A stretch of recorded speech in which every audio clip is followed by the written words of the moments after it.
गुजरात विधानसभा चुनाव के शुरुआती रुझानों के साथ ही अहमदाबाद में कांग्रेस दफ्तर पर लगाई गई घड़ी भी बंद हो गई।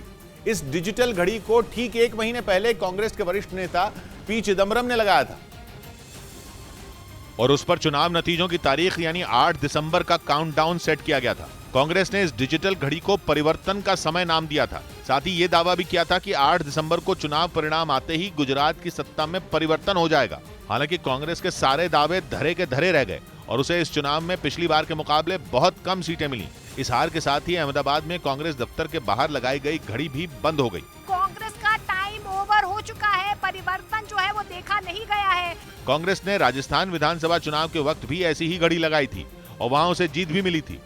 उधर हिमाचल प्रदेश में कांग्रेस का गढ़ मानी जाने वाली 15 में 13 सीटों पर बीजेपी को एक बार फिर हार का सामना करना पड़ा। राज्य की किन्नौर, कुल्लू, शिमला और सिरमौर समेत 8 जिलों की कई सीटों पर कांग्रेस का दबदबा माना जाता है, जिनमें 15 सीटें कांग्रेस का गढ़ मानी जाती हैं, जिन पर पार्टी के उम्मीदवार बड़े अंतर से चुनाव जीतते रहे। और इस बार भी कांग्रेस ने पिछले चुनाव की तरह बीजेपी को अपने गढ़ में सेंध लगाने से रोक दिया। मतलब ये कि कांग्रेस न सिर्फ अपना गढ़ बचाने में कामयाब रही, बल्कि इन्हीं सीटों के दम पर उसने राज्य में बीजेपी की सरकार पलट दी। 2017 की तरह इस बार भी कांग्रेस ने 15 में 13 सीटों पर जीत का परचम लहरा दिया, जबकि पिछली बार की तरह इस बार भी बीजेपी को सिर्फ 2 ही सीटें मिली।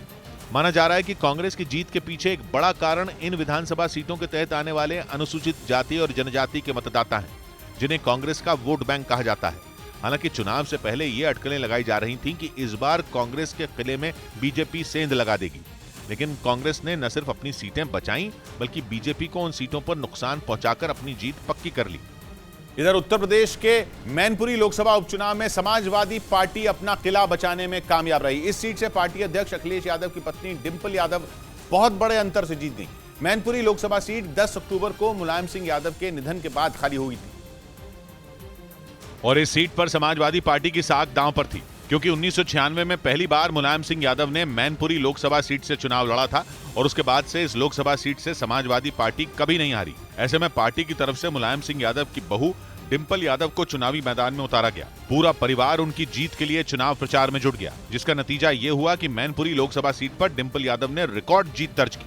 उन्होंने करीब 3 लाख वोटों के बड़े अंतर से बीजेपी प्रत्याशी रघुराज शाक्य को हरा दिया। डिंपल यादव को इतने वोट मिले जितने 2019 के लोकसभा चुनाव में मुलायम सिंह यादव को भी नहीं मिले थे। वो उस वक्त करीब 94,000 वोटों से जीते थे। नेताजी की जीत है और यह जीत हम सभी की तरफ से नेताजी को समर्पित। डिंपल यादव मैनपुरी लोकसभा क्षेत्र के तहत आने वाले 5 विधानसभा क्षेत्रों से शुरुआत से ही आगे चल रही थी और वोटों की गिनती में यह बढ़त समाजवादी पार्टी की जीत में बदल गई। डिंपल यादव की जीत के बीच उनके चाचा शिवपाल सिंह यादव ने समाजवादी पार्टी का दामन थाम लिया, जिनके जसवंत नगर विधानसभा क्षेत्र का डिंपल यादव की जीत में बड़ा हाथ रहा। वहां से डिंपल को 1 लाख से ज्यादा वोट की बढ़त मिली, जिसके बाद मुलायम सिंह यादव और शिवपाल सिंह यादव का भी रिकॉर्ड टूट गया। शिवपाल यादव ने डिंपल यादव के लिए जमकर चुनाव प्रचार किया था। वहीं रुझान के दौरान समाजवादी पार्टी उम्मीदवार डिंपल यादव ने सैफई के एक मंदिर में जाकर पूजा की और जैसे ही उन्होंने मैनपुरी लोकसभा सीट पर जीत दर्ज की, पार्टी कार्यकर्ताओं ने जश्न मनाना शुरू कर दिया। जश्न की कुछ तस्वीरें जौनपुर के समाजवादी पार्टी दफ्तर से भी सामने आई। वहां पार्टी कार्यकर्ताओं ने एक दूसरे को मिठाई खिलाकर और ढोल बजाकर इस जीत का जश्न मनाया।